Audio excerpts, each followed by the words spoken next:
What's up, people? It's the Guru. Welcome to the channel. Keep it real, raw, and uncut.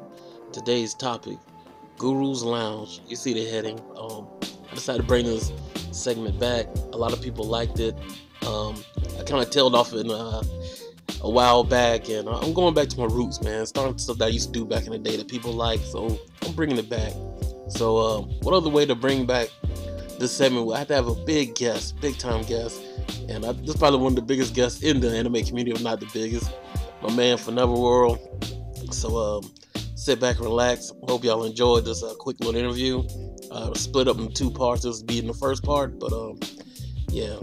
Hope y'all enjoy. And as always, fellas, peace. Yo, demand you to listen, Guru so prolific, deciphering hieroglyphics, play close attention, yeah. Keep it raw, real and uncut, the Guru son, the chosen one, the man with the golden gun. Witness the knowledge that rolls off my tongue and let your mind soak it all in like a sponge. What's up, people? It's Guru. And today in the lounge, we got none other than my man from Neverworld. What's up, man? Hey, what's up? Hey, man, I like to say I appreciate you stopping by the lounge real quick, man. Ain't no problem, dude. All right, let's get it started, man. I know you're a busy man. All right, you know, for people that don't know, where'd you get the name from? All right, so if some of you don't know, at the end of Yu Yu Hakusho, there's a little mini message, and it says "Forever for Never." And when I started getting into anime at the time, I was like, I was trying to come up with a name, and I thought, Yu Yu Hakusho is my favorite, at the time, because I didn't really know too much or whatever. So that was like definitely like hands down my favorite. And I was like, what could I incorporate to represent what I'm into and just ultimately who I want my identity to be, I guess, as far as an anime fan and on YouTube in general. And I said, well, to me that message means that like nothing lasts forever, but ultimately it's still my favorite series. So I was like, if I can incorporate that and then just like anime in my anime world, I know it sounds very complicated, but in my anime world, whether I'm talking about anime or whatever, this is my forever world. This is my amazingness, and it might not last forever, but I'm gonna enjoy it while I can. And I guess it sounds like more than what it ultimately is. It was just me taking something from my favorite show and trying to make a cool name, but that's pretty much the story behind it. Yeah, that's crazy, like at least you put some thought into it. Some people don't even think about it as make up a name, Yeah. That's what the hell I did. I tried to call something that sounded cool, but man. Sounds pretty dope. Yeah. Alright. Let me see, so how did you get your start on YouTube? Well, I was like starting to get back into things because for a while I didn't really like get into I guess anime, because like I've always been into like anime and I just didn't really know it. Like from when I was younger, I was into all the kiddie stuff, the Pokemons, the Yu-Gi-Ohs, the card captors, all those stuff, I was into, but I never knew it. And then around like I want to say like 2009, I started like getting back into Dragon Ball Z and stuff, and I was like on YouTube searching up like things, and I came across like pickup videos from like different YouTubers and stuff, and I was like, oh wow, this is pretty interesting. I would love to do this. It seems like they're having a lot of fun, and I just want to be a part of this. And I opened up like my first channel. It was like it was terrible. It was I think it was called like Illy TV or something like that. It was really bad. I was doing like unboxings of like Dragon Ball, not like I was doing like reviews and unboxing at the same time of like Dragon Ball singles, and it was just really bad. I closed it down. I was like, I want to start fresh, and I started off with a Dragon Ball video, getting to know a Dragon Ball fan. I was like, I want to keep doing this. I'm having a lot of fun. Okay. Yeah, a lot of people say they start. Were you doing like AMVs and all that, or you didn't try that? Nah, I never tried that. I just mainly wanted to like interact with these people. I wanted to because I felt like anime fans are having a lot of fun. I want to have a lot of fun with them. So why don't I just start making videos and try to meet some of these people? Okay. At the time, who was kind of hot back then when you first started? I remember he wasn't like a big anime fan, I don't think, at the time, but he was a big Dragon Ball fan, a guy named Storm Sync. He did a lot of Dragon Ball videos and stuff like that, so he kind of inspired me. Another Dragon Ball fan was this girl, her name is SS Goshen, I think, or something like that. She was doing Dragon Ball videos as well, talking about little anime here or there. And another dude, B-Dub the Anime Master, shout out to him, by the way. He was like doing pickups, he was doing reviews, and I loved his passion when he was doing them. You know, he was like just coming straight at, this is who I am. You know, he had the intro, I'm black, I collect anime, get used to it. I was like, I love this dude's passion. So, you know, all these people that I just kept on seeing, I was like, wow, you know, freaking awesome. Yeah, B-Dub, he cool dude, man. Shout out to B-Dub, man. He came to the lounge one time way back when I first started. Definitely. Yeah, he's a cool guy. I still talk to him every now and then.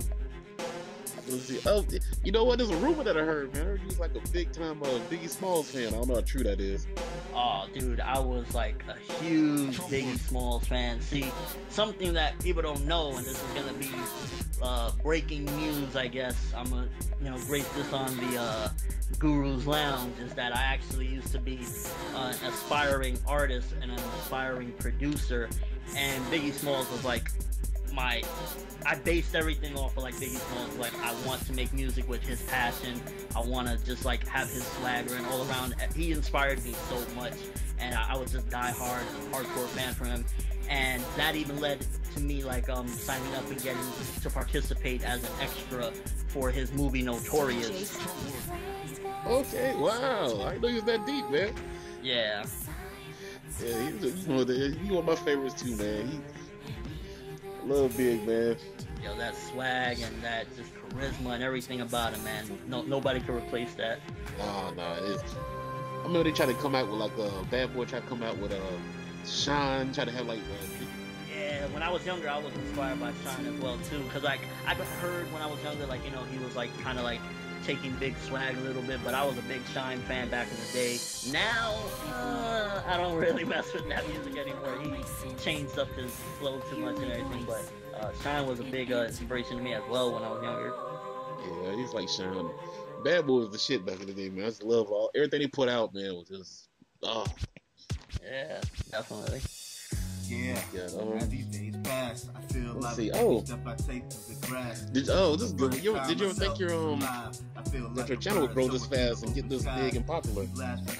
Never in a million years, honestly. Like, when I first started, I was just happy, like, if I could get, 10 subs, 5 subs, just get a couple of people to listen to what I had to say about, anime, Dragon Ball Z, and stuff like that. Never thought in a million years that it would get anywhere near where it ultimately is at the moment.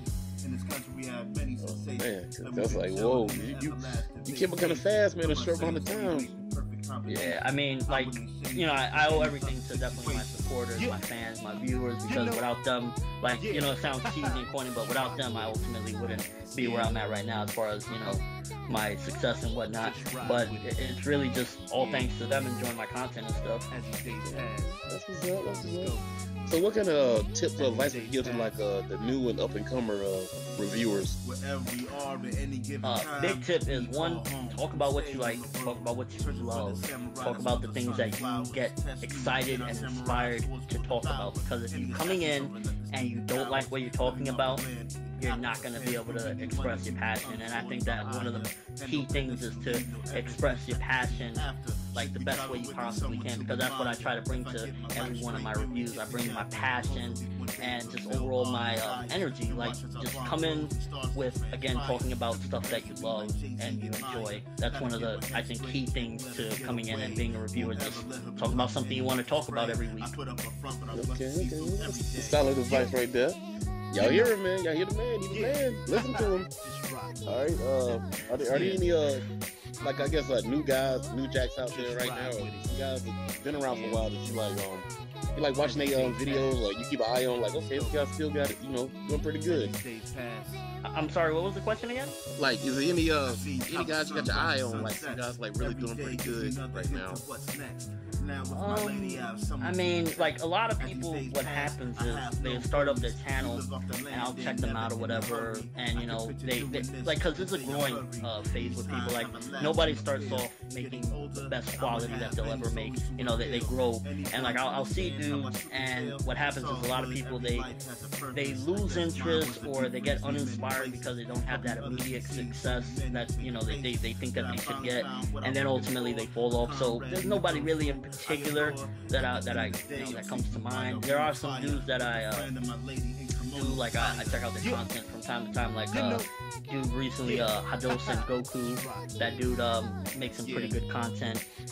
You know, he's coming up and whatnot. There's you know, some other good dudes out there that I enjoy their content, but I'm not really too much into that because I don't like to watch too many different videos because I don't want like to accidentally hey, you know, I took the way this guy said this or that, so I for the most part stay to myself. Another one I guess I would say is dude Tekken 101. That dude also makes pretty good content as well. Yeah, Tekken, I like Tekken, man. He's a cool guy. Cool, crazy. He crazy, but he's cool. Yeah, he's a pretty cool dude. Yeah. Alright, so that's another thing. What do you think about the introduction of live streams into the YouTube community? I honestly, I don't really have too much of an opinion. I've never been like in one actual live. I've visited, I think, like I want to say maybe 2 since like they've been introduced. So I mean, if people are having a good time, then you know that's all on them. Me personally, I don't have too much of an opinion on it because I'm not all that into it. Like I used to do live streams on Vlog TV a couple years ago, and it wasn't really my thing because it's like keeping up with the comments and you know trying to not I guess stray away and like, hey, let me play this video game even though I'm live or something. Yeah. So I'm not that big into the live stream. All right. Here's a question that everybody gotta ask it, man. You got to ask this. The big 3. All right, do you see us being a problem, or just let it be what it is, or there's something to replace it? Because a lot of these series are starting to come to their end, or like, what are your thoughts on the big 3? I think the big 3 on a marketing standpoint, because me personally, I'm passionate about the industry surviving, growing, thriving, changing, and you know, just getting better over time. The big 3, what it does right now, and you can clearly see like with Toonami, the moves they're trying to make, is it's still on a marketing standpoint is very good, and it ultimately just like it's a good tool to bring more people in, because at the end of the day, Naruto will still bring people in, Bleach will still bring people in, One Piece will still bring people in, and it's good on that standpoint. Enjoyment level, of course, obviously I love all 3 of them, and ultimately on that, you know, where that stands, that's where I see it. But as far as like other series coming and replacing it, it's really hard to say in America because anime is just on such a decline at the moment. There's not really that any particular series that is like blowing up. The last big blow up we've had in America was Naruto, and then that kind of got cut short with it being pulled from Cartoon Network and you know all the problems that it had due to like some stuff that happened, I believe, in the news or whatever. I'm not exactly sure if that was all the fault of that, but you know that was like the last big one. And until we get again that resurgence where at 4 o'clock when the kids come home from school, they can see the latest Fairy Tail episode, the latest Hunter x Hunter episode. I don't know with a next big 3 if it'll be there. I think anime as a whole will always exist in some form or another, but it's kind of doing what it did back in, I would say, like the 80s, and it's just becoming more underground, and the prices are going back up to like, you know, you got these Aniplex imports. So in essence, the big 3 is important on a marketing standpoint, but it might end off with that being the big 3. It might not be a next big 3 as far as America goes. Japan, completely different story though.